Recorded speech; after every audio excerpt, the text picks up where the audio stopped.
Hey Flosstube, how you doing? This is Lori and I'm coming at you with another This Is How I Do It video.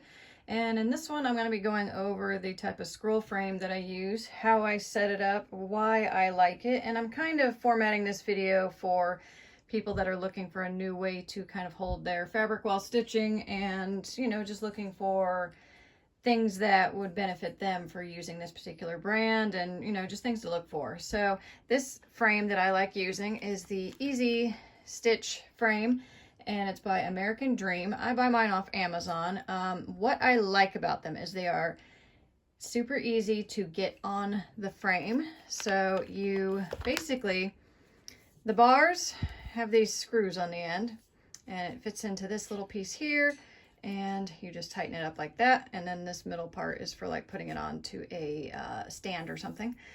But and then it comes with a roll of Velcro. So this is the soft fuzzy part of Velcro and this is the spiky bit, and this part you tape to your fabric, and then it Velcros on here and it's nice and straight and you don't have any extra fabric in the way, and that's kind of the way scroll rods work. It really keeps the fabric rolled up nice and neatly, and that's something that benefits me because I love using over dyed fabrics and floss, so I cannot wash them. So it's much easier when my fabric is already nice and neat and doesn't need excessive ironing and all that, and I just don't like my fabric being bunched up, which hoops and Q-snaps to an extent will do. So that's one thing that I like, and I also love that this with this Velcro, it's super easy to get on and off. With the old scroll frames that I was using, one thing I did not like was, first off, mine are getting kind of busted looking. So these are the ones that have the split rod dowel, where let me see if I have one nearby. Yes. So basically,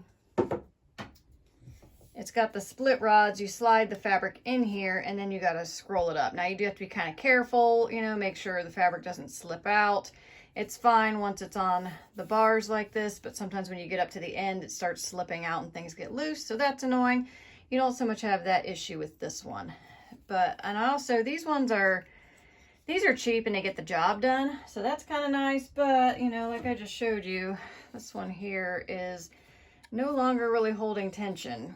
You know, so, and they're just kind of, I don't know, they feel rough, whereas these just feel, I don't know, nice and finished.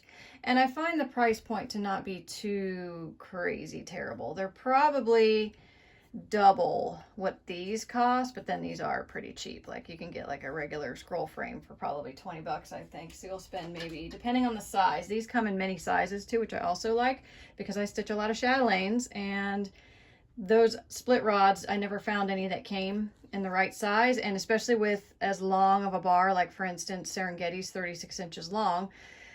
With that bar being that long, you have issues with slippage here and there, whereas with this, the grip stays tight throughout.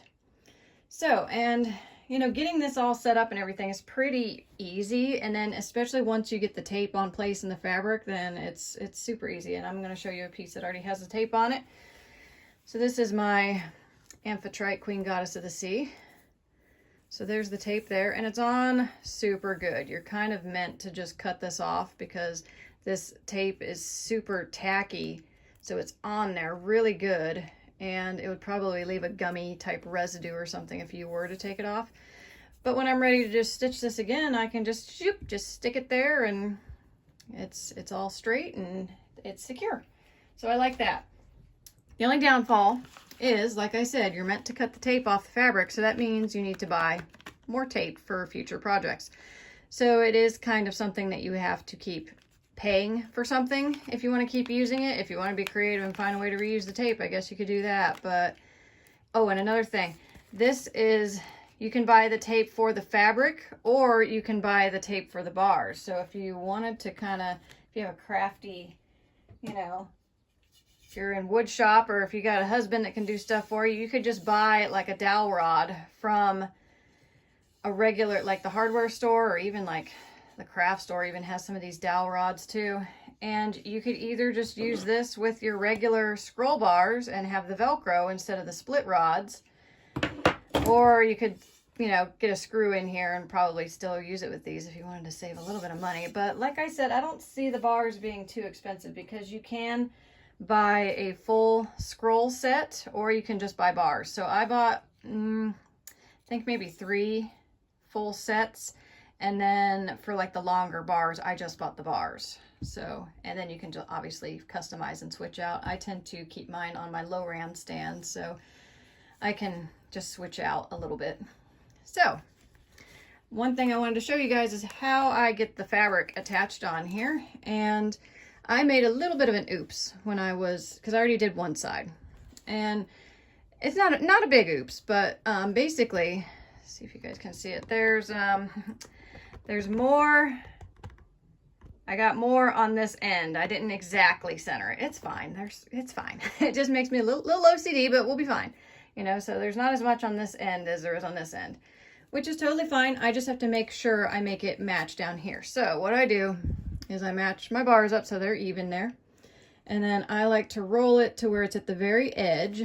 And then I've already measured my tape. So I'm just going to get my bars lined up with each other. And oops. And this tape is a little bit longer than the fabric here, and I'll show you guys what I do with that. So there we go. So now I got the Velcro on, and it has this plastic cover here. So I will scooch it all the way up to the edge, and I'll basically put it right here.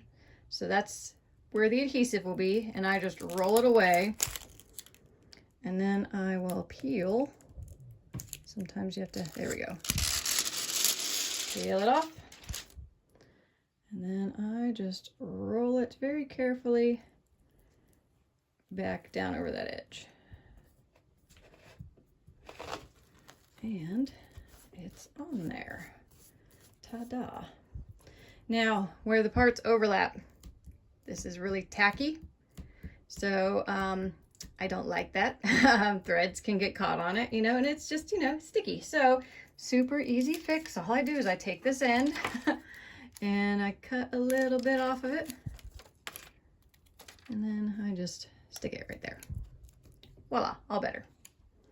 So yeah, that's what I do there. And you can also, I have amassed a fair few pieces.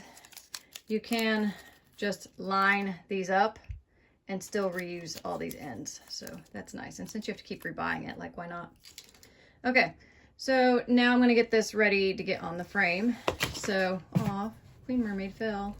By the way, that's what this fabric is for. And I'm a center starter.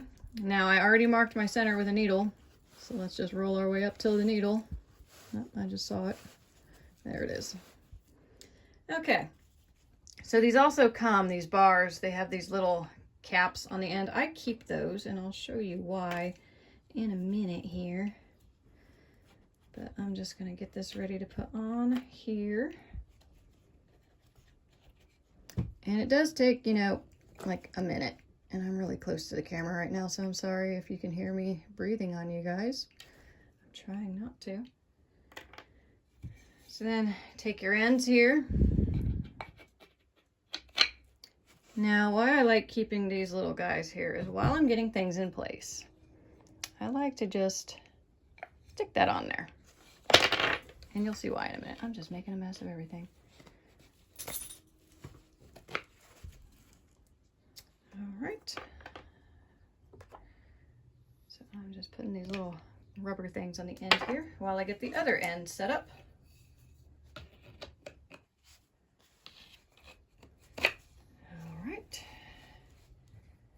All right, and I'm just gonna leave these stoppers over here. I know you guys can't see that, but just it'll make sense in a minute. Lefty loosey, righty tighty. And I'm just screwing the wooden knobs over here on the left end. And I'm not tightening them all the way because you don't want to do that until you go to tighten everything. Okay, so now I got the knobs on that end. And the only reason I put these on here was just to keep things from falling off. So let's get the knobs on this end. And I'm a center starter, so that's why I'm trying to line things up in the center. Now, if you're looking for a scroll frame that has drum tightness, I wouldn't say that this one gives you that. So you could also look into the Omniac, I think it's called, frame.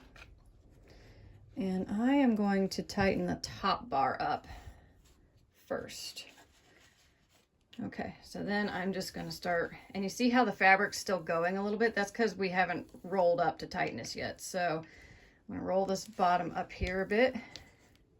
And now I'm going to tighten. And you notice I don't know if you can see from the angle, the needle's not quite center, it's a little lower. That's because I'm going to take up some of the slack up here. There we go. Loosen that. Isn't my fabric gorgeous? This is Banshee by Fabrics by Stephanie. And this is on a 28 count cashel, however you want to say it. So I'm just tightening this up and turning the right knob. And then I just kind of hang on to it while I get the other knob. So you do have to manually maneuver it a little bit, but here we go. So yeah, it's all ready to go. I love this fabric. It's opalescent. It's gorgeous. So yeah, but that's for Queen Mermaid. And I love these frames just because they feel really nice in your hands. Like, I mean, yes, these guys get the job done, but they're not the nicest. So, but yeah, that's what I do for that. And yes, you do have to keep buying this. So if you don't like that, then you might not like these frames. But that's how I get everything set up. And so I'll just go ahead and stitch away, and then when I'm done, I can just unscroll it and rip the fabric off, roll it up, and I can put something else on here. So I like, this works for me because for me, the important thing is keeping my fabric out of the way and smooth. And I also like ease of getting it on and off the bars. I don't want to have to do a lot of finagling. It seems like you have to do that a lot with the Omniac. Another thing I like about these is I don't seem to have much issues with the sides being floppy. Like a lot of frames, it seems like, especially the split rods, you'll be tight in the middle or the end, but it'll be floppy elsewhere. And here it's pretty uniform. So I really like that. And let me show you guys my floss toss. I don't have all the beads, but I'm also converting to delicas. So, but yeah, I think that's gonna look nice. Yes. So I'm excited for that. But yeah, anyways, that's the Easy Stitch scroll frame from American Dream. I buy mine off Amazon. The bars come in many sizes. I know there's a 20-inch. This particular one is the 24-inch, which is good for most Mirabillas. This fabric is 18 inches wide. So, but yeah, there's that. So I tried to keep that quick for you guys. That's my little review / why I like this, and this is how I do this. So thank you guys for watching, and I'll see you guys next time. Bye bye.